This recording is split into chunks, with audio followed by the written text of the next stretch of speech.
ത്രിയേക ദൈവത്തിൻ്റെ തിരുനാമം വാഴ്ത്തപ്പെടുമാറാകട്ടെ. DSMSC ഒരുക്കുന്നതായ എവൻഗേലിയോൻ ചിന്തകളിലേക്ക് നിങ്ങളെല്ലാവരെയും ത്രിയേക ദൈവത്തിൻ്റെ നാമത്തിൽ സ്വാഗതം ചെയ്യുന്നു. ഈ ആഗമന കാലഘട്ടത്തിൽ ചിന്തിക്കുവാനും പ്രാർത്ഥിപ്പാനും ധ്യാനിപ്പാനും ഒരുമിച്ച് നമ്മൾക്ക് ഈ വേദഭാഗങ്ങളിലൂടെ സഞ്ചരിപ്പാനും ദൈവം ഒരുക്കുന്ന കൃപകൾക്കായി ദൈവത്തെ സ്തുതിക്കുന്നു. ഈ ആഴ്ച സഭയായി, അതായത് ഡിസംബർ മാസം 8-ാം തീയതി ധ്യാനിക്കുന്നതായ ചിന്താ വിഷയം യോഹന്നാൻ സ്നാപകന്റെ ജനനം ദൈവിക രക്ഷാപദ്ധതിയായി വേർതിരിക്കപ്പെട്ട പൈതലും പരിപോഷിപ്പിക്കുന്ന കുടുംബവും, birth of John the Baptist, the child set apart for the divine plan and the family that nurtures him accordingly എന്നുള്ള ചിന്താ വിഷയമാണ്.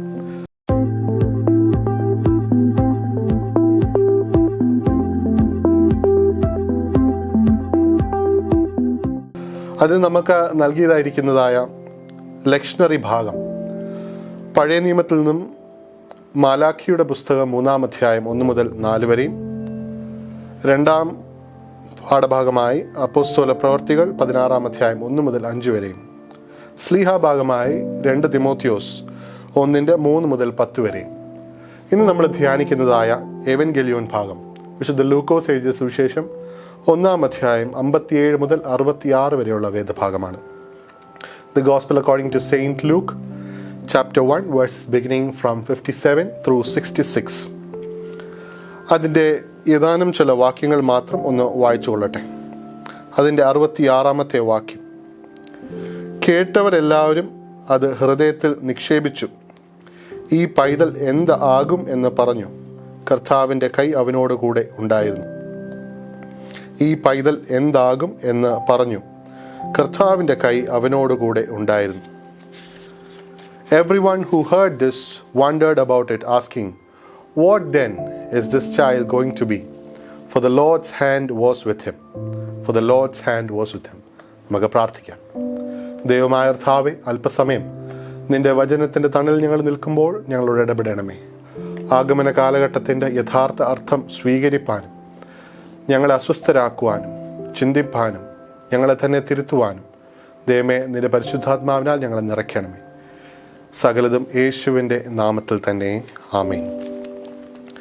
വളരെ പ്രശസ്തമായ ഒരു ഗ്രന്ഥമാണ് ഗിഫ്റ്റഡ് ഹാൻഡ്സ്. ബെഞ്ചമിൻ കാൾസൺ എന്ന് പറയുന്ന വളരെ പ്രശസ്തമായ സർജൻ എഴുതിയതായ പുസ്തകം, അദ്ദേഹത്തിൻ്റെ ഓട്ടോബയോഗ്രഫി. അതിനകത്ത് അദ്ദേഹം പറയുന്നതായ ഒരു വിവരണമുണ്ട് അദ്ദേഹത്തിൻ്റെ അമ്മയെക്കുറിച്ച്. അദ്ദേഹവും അദ്ദേഹത്തിൻ്റെ സഹോദരൻ കേർട്ടിസനും എല്ലാ ആഴ്ചയും ഓരോ പുസ്തകം വെച്ച് കൊടുത്ത് അത് റിപ്പോർട്ട് എഴുതുവാൻ അവരുടെ അമ്മ ആവശ്യപ്പെടുമായിരുന്നു. എല്ലാ ആഴ്ചയും കഷ്ടപ്പെട്ട് അവർ വായിച്ച് അത് എഴുതുമായിരുന്നു. എന്നാൽ കുറച്ചുകൂടെ പ്രായമായി കഴിഞ്ഞപ്പോൾ ബെഞ്ചമിൻ മനസ്സിലായി തൻ്റെ അമ്മയ്ക്ക് വായിക്കുവാൻ സാധിക്കുകയില്ല എന്നുള്ളത്, വായിക്കുവാൻ അറിയില്ലെന്നുള്ളത്. അവനെ അത് വളരെയധികം ചിന്തിപ്പിച്ചു. ആ പുസ്തകത്തിനകത്ത് ഇപ്രകാരം പറയുന്നത്: അവൻ്റെ അമ്മയ്ക്ക് വായിക്കുവാനും എഴുതുവാനും കഴിവില്ലാഞ്ഞിട്ട് പോലും തൻ്റെ ഈ 2 പുത്രന്മാരെയും വളരെയധികം വായിക്കുവാനും പഠിപ്പിക്കുവാനും വളരെയധികം പ്രേരിപ്പിച്ചതായ ഒരു വ്യക്തിത്വത്തിൻ്റെ ഉടമയാണ് ഈ അമ്മ. ബെഞ്ചമിൻ കാൾസന്റെ ജീവിതത്തിൽ ഉടനീളം ഇത് വളരെയധികം അവനെ സ്പർശിച്ചതായും അവനെ ചലഞ്ച് ചെയ്തതായും അവനെ ഇൻസ്പയർ ചെയ്തതുമായി അവിടെ എഴുതിയിരിക്കുന്നു. ഇന്ന് നമ്മൾ വായിക്കുന്ന ഈ വേദഭാഗത്തിൽ അപ്രകാരം ഒരു കുടുംബത്തെയാണ് കാണുവാൻ സാധിക്കുന്നത്. ഈ ഒരു കാലഘട്ടം എന്ന് പറയുന്നത് തന്നെ ദി അഡ്വെന്റ് സീസൺ, ആഗമന കാലഘട്ടത്തിനെ നമ്മൾ സ്വീകരിക്കുന്നതായ ഈ ഒരു കാലഘട്ടം. We are preparing ourselves to welcome the Lord Jesus Christ into our lives. ഈ കഴിഞ്ഞ ഏതാനും ആഴ്ചകൾ നമ്മൾ അറിയിപ്പുകളാണ് ധ്യാനിച്ചുകൊണ്ടിരുന്നത്. സെക്കരിയാവിനോടുള്ള അറിയിപ്പ്, അത് കഴിഞ്ഞ് മറിയയോടുള്ള അറിയിപ്പ്, മറിയയും എലിസബത്തും കണ്ടുമുട്ടുമ്പോൾ ഉണ്ടാകുന്ന പരിശുദ്ധാത്മാവിൻ്റെ ഇടപെടൽ. ഇന്ന് നമ്മൾ ധ്യാനിക്കുന്നതായ ഒരു ചിന്താവിഷയം അല്ലെ ഈ ധ്യാനം എന്ന് പറയുന്നത്, എന്നാൽ അറിയിപ്പുകളിൽ നിന്നും വ്യത്യസ്തമായി ഈ അറിയിപ്പുകളിലൂടെ വാഗ്ദാനങ്ങൾ എങ്ങനെ പൂർത്തീകരിക്കുന്നു, വാഗ്ദാനങ്ങളുടെ പ്രത്യാശ എങ്ങനെ നമ്മൾക്ക് നൽകപ്പെടുന്നു എന്നത് അറിയുവാൻ വേണ്ടി കൂടാണ്. ഇന്ന് നമ്മൾ വായിച്ച ഈ വേദഭാഗത്ത് നമ്മൾ കാണുവാൻ സാധിക്കുന്നു, യോഹന്നാൻ ജനിക്കുന്നു. യോഹന്നാന് അന്നത്തെ ഒരു ക്രമപ്രകാരം 8-ാം നാളിൽ പരിച്ഛേദന ഏൽക്കുമ്പോൾ പേര് നൽകുന്നു. പേര് നൽകുമ്പോൾ അമ്മയും അപ്പനും ഒരേ പേര് നൽകുന്നത് വളരെ ആശ്ചര്യപരമായ ഒരു അനുഭവമായി തീരുന്നു. സക്രിയാവിന് സംസാരിക്കുവാൻ സാധിക്കുന്നു. അപ്പോൾ തന്നെ അവിടെ ചുറ്റിനുമുള്ളവർ ആശ്ചര്യത്തോടെ നോക്കി നിന്ന് പറയുന്നത് ഈ പൈതൽ എന്തായി തീരും എന്നുള്ളതാണ്. അപ്പോൾ ഈ വേദഭാഗം അറിയിപ്പുകളുടെയും പ്രത്യാശകളുടെയും ഒരു സംയോജിപ്പിച്ചിരിക്കുന്ന അടയാളമായി തീരുവാൻ നമുക്ക് ഇന്ന് ഒരുമിച്ച് ധ്യാനിക്കുവാനാണ് ഞാൻ ആഗ്രഹിക്കുന്നത്. ഏതാനും ചില ചിതറിയ ചിന്തകൾ ഈ വേദഭാഗത്തു നിന്നും ധ്യാനിച്ച് എൻ്റെ വാക്കുകൾ ചുരുക്കുവാൻ ഞാൻ ആഗ്രഹിക്കുന്നു. ഈ അറിയിപ്പെന്ന് പറയുമ്പോൾ എന്താണ് നമ്മുടെ മനസ്സിലേക്ക് ഓടിയെത്തുന്നത്? അറിയിപ്പ് 3 സെഗ്മെൻ്റായിട്ടാണ് നമുക്ക് തിരിക്കുവാൻ സാധിക്കുന്നത്. അറിയിപ്പ് ഒരു വിളിയാണ്. It is a call. An annunciation is a call. 2, an annunciation is a response. അറിയിപ്പ് എന്ന് പറയുമ്പോൾ പ്രതികരണമാണ്. 3, അറിയിപ്പ് എന്ന് പറയുമ്പോൾ ഒരു വായനയാണ്. ഒരു വിളിയുണ്ട്, അതിൽ നിന്നും ഉളവാകുന്നതായ ഒരു റെസ്പോൺസ്, ഒരു പ്രതികരണമുണ്ട്. 3, അതിൽ നിന്നും ഉളവാകുന്നതായ ഒരു വായനയുമുണ്ട്. ഈ വായനയുടെ ഫലമായിട്ടാണ് ഇന്നത്തെ ഈ വേദഭാഗത്തെ ഞാൻ വായിക്കുവാനായിട്ട് ആഗ്രഹിക്കുന്നത്. 1, God's promise fulfilled in silence. നിശബ്ദതയിൽ പൂർത്തീകരിച്ച ദൈവത്തിൻ്റെ വാഗ്ദാനങ്ങൾ. നിശബ്ദതയിൽ പൂർത്തീകരിക്കപ്പെടുന്ന ദൈവത്തിൻ്റെ വാഗ്ദാനങ്ങൾ. ഇവിടെ നമുക്ക് കാണുവാൻ സാധിക്കുന്നത് സക്രിയാവിന് അറിയിപ്പുണ്ടാകുമ്പോൾ തന്നെ ദൈവം അവന് സംസാരിക്കുവാനുള്ള ആ ശേഷി അങ്ങ് എടുക്കുകയാണ്. എന്താണ് ഇതിൽ നിന്നും ഉദ്ദേശിക്കുന്നത്? ദൈവത്തിൻ്റെ ഒരു സൈലൻസ് എങ്ങനെ ഈ ഒരു കാലഘട്ടത്തിൽ നമ്മൾക്ക് ഇൻ്റർപ്രറ്റ് ചെയ്യുവാൻ, അല്ലെ അതിനെ എങ്ങനെ വായിക്കുവാൻ നമ്മൾക്ക് സാധിക്കും? ഏകദേശം 9 മാസ കാലഘട്ടം എലിസബത്തിന് ഏറ്റവും കൂടുതൽ സക്രിയാവിനോട് ഇടപെടുകയും സംസാരിക്കുകയും ചെയ്യേണ്ട ഒരു കാലഘട്ടത്തിൽ സക്രിയാവിന് അവിടെ മൗനത്തിൻ്റെ ഒരു വലിയ അടയാളമാണ് നൽകപ്പെടുന്നത്. എന്താണ് ഈ മൗനത്തിൻ്റെ ഒരു ചിന്ത നമുക്ക് നൽകുന്നത്? പലപ്പോഴും നമ്മളുടെ ജീവിതാനുഭവങ്ങളിൽ ദൈവത്തിൻ്റെ മൗനത്തെ നമ്മൾ വ്യാഖ്യാനിക്കുന്നത് തെറ്റായിട്ടാണ്. അവിടെ നമുക്കൊരു മൃദുസ്വരമാണ് കേൾക്കുവാൻ സാധിക്കുന്നത്. 1 രാജാക്കന്മാരുടെ പുസ്തകം 19-ാം അധ്യായം 11 മുതൽ 12 വരെയുള്ള വേദഭാഗം നമ്മൾ വായിക്കുമ്പോൾ നമ്മൾ കാണുവാൻ സാധിക്കുന്നത്, ഏലിയാവ് രാജാവിൽ നിന്നും, ആഹാബ് രാജാവിൽ നിന്നും ഭയന്ന് ഒരു ഗുഹയിലേക്ക് ഒളിച്ച് ഇരിക്കുമ്പോൾ അവൻ വളരെ വിഷമതനായി ഇരിക്കുന്ന ഒരു സമയത്ത് അവിടെ പല ശബ്ദങ്ങളാണ് കേൾക്കുന്നത്. ദൈവം വിളിക്കുന്നതുമായി ബന്ധപ്പെട്ട് അവനോട് നിൽക്കുമ്പോൾ ഒരു വളരെ വലിയൊരു ഭൂകമ്പത്തിൻ്റെ ഒരു അനുഭവം കാണാൻ സാധിക്കുന്നു. അതിനെ തുടർന്ന് ഒരു വലിയ കാറ്റിൻ്റെ അനുഭവം, അത് കഴിഞ്ഞ് ഒരു തീയുടെ അനുഭവം. 4-മത് അവിടെ കാണുന്നത് ഒരു മൃദുസ്വരമാണ്, ജെന്റിൽ വിസ്പർ. വളരെ പ്രശസ്ത ചിന്തകനായ C.S. ലൂയിസ് പറയുന്ന ഒരു വാചകം ഇപ്രകാരമാണ്: God whispers to us in our pleasures, speaks in our conscience, but shouts in our pain. It is his megaphone to rouse a deaf world എന്നാണ് പറയുന്നത്. ദൈവം നമ്മുടെ സന്തോഷങ്ങളിൽ നമ്മളോട് മന്ത്രിക്കുന്നു, നമ്മുടെ മനസ്സാക്ഷിയിൽ സംസാരിക്കുന്നു, എന്നാൽ നമ്മുടെ വേദനയിൽ നിലവിളിക്കുന്നു. ഈ ബധിര ലോകത്തെ ഉണർത്തുന്ന അവൻ്റെ ഒരു മെഗാഫോൺ ആണെന്നാണ് ഇത് പറയുന്നത്. ഇവിടെ സക്രിയാവിന് സംസാരിക്കുവാൻ സാധിക്കാത്തത്, ഇവിടെ ഉടനീളം എലിസബത്തിന് ഉണ്ടാകുന്ന ഒരു അനുഭവം എന്ന് പറയുന്നത് ദൈവത്തിൻ്റെ ഹൃദയസ്പന്ദനം കേൾക്കുവാൻ സക്രിയാവിനും എലിസബത്തിനും ഇടയാകുന്നു എന്നുള്ളതാണ്. അത് മുമ്പോട്ട് പോകുമ്പോൾ നമ്മൾക്കത് വ്യക്തമാകും. ഒരു അമ്മയുടെ ഉദരത്തിൽ കരയാതെ കിടക്കുന്ന കുഞ്ഞ് നമ്മൾക്ക് കാണുന്നത് തന്നെ ഈ ഒരു മൃദുസ്വരം. എന്താണ് ഈ സ്വരം? ഹൃദയസ്പന്ദനമാണ്. The gentle whisper is the heartbeat of God. ഈ ഒരു ആഗമന കാലഘട്ടത്തിൽ നമ്മൾ പലരും പലതിൻ്റെയും ഉത്തരങ്ങൾ തേടുന്ന ഒരു സമയമായിരിക്കാം. നമ്മൾ വളരെ വളരെ പ്രത്യാശയോടെ നിൽക്കുമ്പോഴും വേദനകൾ സഹിക്കേണ്ടി വരേണ്ട ഒരു അനുഭവമായിരിക്കാം. സക്രിയാവിനും എലിസബത്തിനും വാർദ്ധക്യകാലത്ത് ദൈവം ഒരു പ്രത്യാശ നൽകുമ്പോൾ പോലും തമ്മിൽ സംസാരിക്കുവാൻ സാധിക്കാതെ പോകുന്നത് വലിയൊരു വേദനയാണെങ്കിലും ദൈവത്തിൻ്റെ ഹൃദയ സ്പന്ദനം കേൾക്കുവാൻ ഇരുവർക്കും സാധിക്കുന്നുണ്ട്. രണ്ടാമത് നമുക്ക് കാണുവാൻ സാധിക്കുന്നത് A name that challenges the norms of the world. ലോകത്തിൻ്റെ ചില മാനദണ്ഡങ്ങളെ വെല്ലുവിളിക്കുന്ന ഒരു നാമം അല്ലെ ഒരു പേര്. ഇവിടെ നമുക്ക് കാണുവാൻ സാധിക്കുന്നത് എലിസബത്തിനോട് എന്താണ് ഈ കുഞ്ഞിൻ്റെ പേരിടുന്നത്, അപ്പൻ്റെ പേരുമായി ബന്ധപ്പെട്ടുള്ള പേരായിരിക്കണം എന്നുള്ളത് അന്ന് അവിടെ ഉണ്ടായിരുന്ന ഒരു മാനദണ്ഡമാണ്. അപ്പോൾ തന്നെ എലിസബത്ത് പറയുന്നു, ഇല്ല, ഇവന് യോഹന്നാൻ എന്ന പേര് നൽകണം എന്ന്. അതിനെ തുടർന്ന് വീണ്ടും ഇത് സക്കരിയാവിനോട് ചോദിച്ച് സക്കരിയാവ് എഴുതുന്ന ഒരു രംഗം നമുക്ക് കാണുവാൻ സാധിക്കും. അവിടെ സക്കരിയാവും യോഹന്നാൻ എന്ന പേര് തന്നെയാണ് എഴുതുന്നത്. വളരെ ആശ്ചര്യപരമായ ഒരു സംഭവമാണിത്.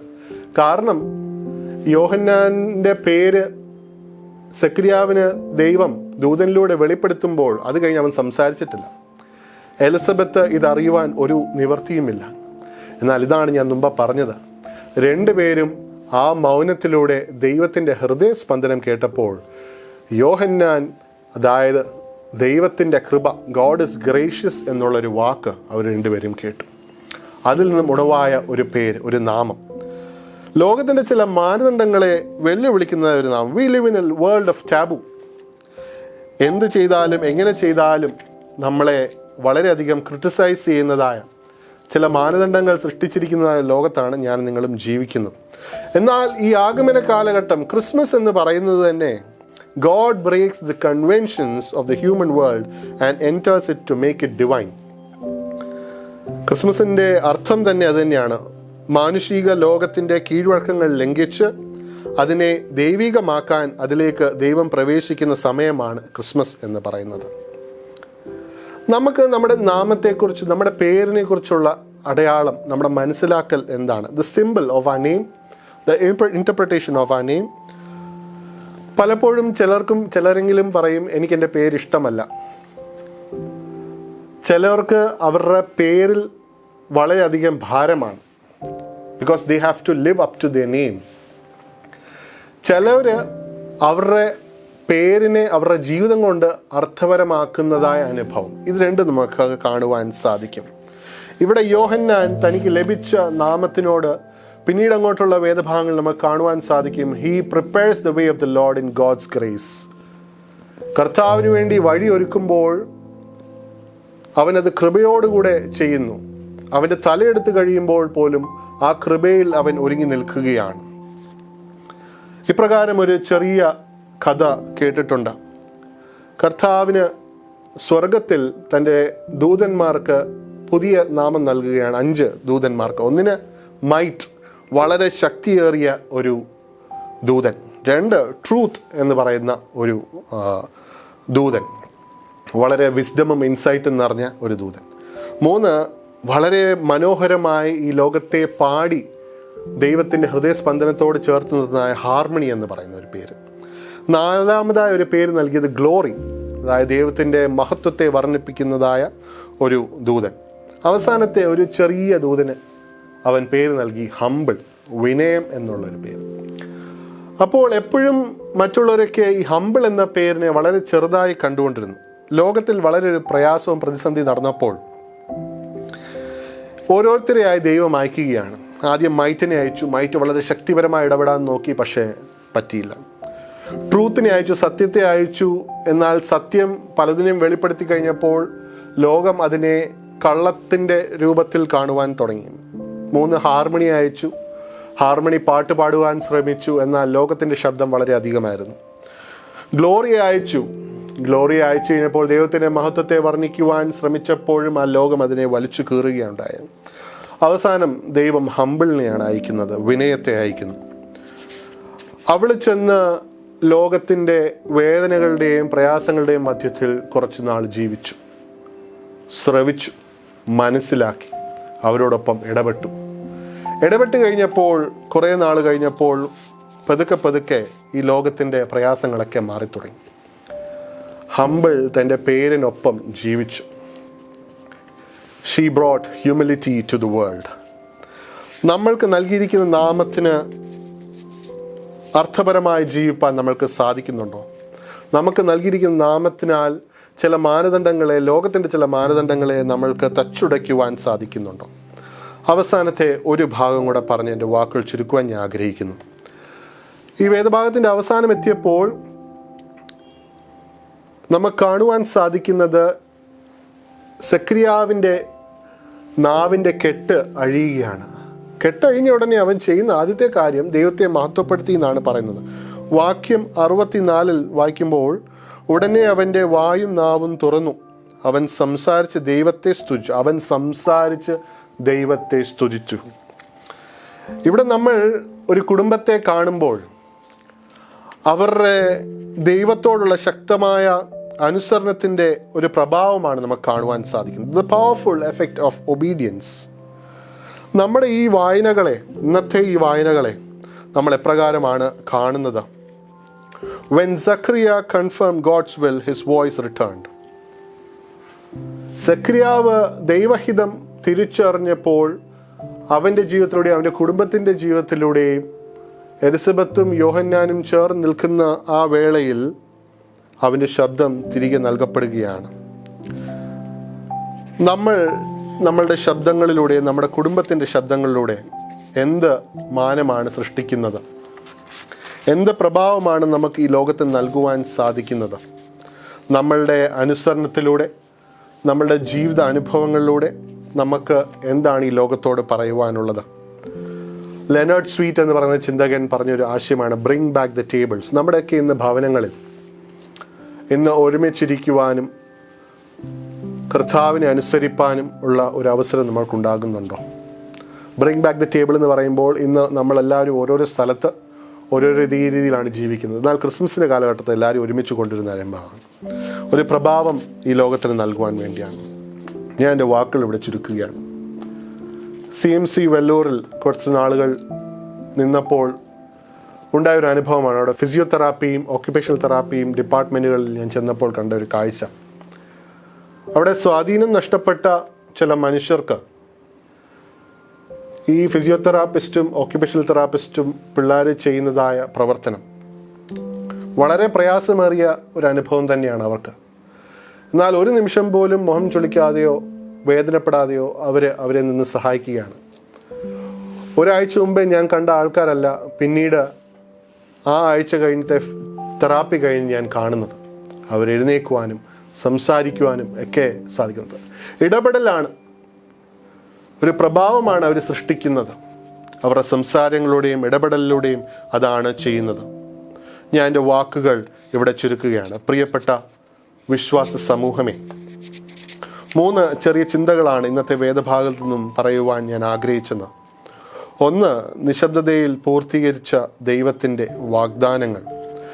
ദൈവത്തിൻ്റെ നിശബ്ദത എന്ന് പറയുമ്പോൾ തന്നെ ദൈവത്തിൻ്റെ ഹൃദയസ്പന്ദനം കേൾക്കുവാനുള്ള നിമിഷങ്ങളാണത്. അല്ല ദൈവത്തിൻ്റെ ഉത്തരമില്ലായ്മയല്ല. God's silence is not God's no answer. ദൈവത്തിൻ്റെ ആ നിശബ്ദത എന്ന് പറയുന്നത് ദൈവത്തിൻ്റെ ഉത്തരം ഇല്ലായ്മയല്ല. എന്നാൽ ദൈവം അവിടെ ഹൃദയസ്പന്ദനത്തിലൂടെ സംസാരിക്കുന്നുണ്ട്. 2, ഞാൻ പറഞ്ഞു, a name the challenges the norms. മാനദണ്ഡങ്ങളെ വെല്ലുവിളിക്കുന്ന ഒരു നാമം. നമ്മുടെ നാമം, നമ്മൾക്ക് പേര് ചൊല്ലി വിളിക്കപ്പെട്ട ആ ഒരു നാമം കൊണ്ട് ജീവിക്കുമ്പോൾ അതിനെ അർത്ഥവത്താക്കി തീർക്കുവാൻ നമ്മൾക്ക് സാധിക്കുന്നുണ്ടോ? 3-ാമതായി ഞാൻ പറയുവാൻ ആഗ്രഹിച്ച ഒരു കാര്യം എന്ന് പറയുന്നത് the powerful effect of obedience. സെക്രിയാവിൻ്റെ നാവിൻ്റെ കെട്ടഴിഞ്ഞപ്പോൾ അവൻ സ്തുതിക്കുകയാണ്. ഒരു പുതിയ പ്രമാണം അവിടെ അവൻ നൽകുകയാണ്, പ്രഭാവം നൽകുകയാണ്. He's creating an effect to the people around. കുടുംബമായി നമ്മുടെ മേശകളിലേക്ക് മടങ്ങി വരാം, നമുക്ക് സംസാരിക്കാം, നമുക്ക് ഈ ലോകത്തെ വളരെയധികം ദൈവത്തിൻ്റെ അടുക്കിലേക്ക് കൊണ്ടുവരാൻ സാധിക്കാം. ഇടപെടലുകൾ വളരെ ആവശ്യമുള്ള ഒരു കാലഘട്ടത്തിലാണ് നമ്മൾ ജീവിക്കുന്നത്. അറിയിപ്പുകൾ നമ്മൾ സ്വീകരിക്കുമ്പോഴും അതിനെ വായിക്കുവാനും പ്രതികരിക്കുവാനും നമ്മൾക്ക് സാധിക്കണം. അതിന് ഈ ആഗമന കാലഘട്ടം അർത്ഥവത്തായി തീരട്ടെ എന്ന് പ്രാർത്ഥിക്കുക. നമ്മുടെ കണ്ണുകൾ അടയ്ക്കാം, നമുക്ക് പ്രാർത്ഥിക്കാം. ദൈവമായ കർത്താവേ, സെക്രിയാവിനും എലിസബത്തിനും യോഹന്നാനെ നീ ഒരു സമ്മാനമായി നൽകിയപ്പോൾ ദൈവമേ നിൻ്റെ ഹൃദയസ്പന്ദനം കേൾക്കുവാനും യോഹന്നാൻ എന്ന പേരിലൂടെ ചില ഉണ്ടായിരുന്ന മാനദണ്ഡങ്ങളെ തകർക്കുവാനും ദൈവമേ നിന്നെ അനുസരിക്കുന്നതിലൂടെ ഒരു പുത്തൻ ഉണർവ് ഈ ലോകത്തിന് നൽകുവാനും തക്കോണം ഞങ്ങളെ നീ പ്രാപ്തരാക്കുന്ന കൃപകൾക്കായി സ്തുതി. നിന്റെ മകനെ ഈ ലോകത്തിലേക്ക് സ്വീകരിക്കുന്ന ഈ നാളുകളിൽ അർത്ഥവത്തായ രീതിയിൽ ഞങ്ങളെ തന്നെ ക്രമപ്പെടുത്തുവാൻ ഞങ്ങളെ ബലപ്പെടുത്തണമേ. ഈ ആഗമനകാലം ഏറ്റവും അർത്ഥവത്തായി തീരുവാൻ സഹായിക്കണമേ. മാനവമഹത്വം എടുക്കണം യേശുവിൻ്റെ നാമത്തിൽ തന്നെ. ആമേൻ. ദൈവം നമ്മളെ അനുഗ്രഹിക്കട്ടെ. ആമേൻ.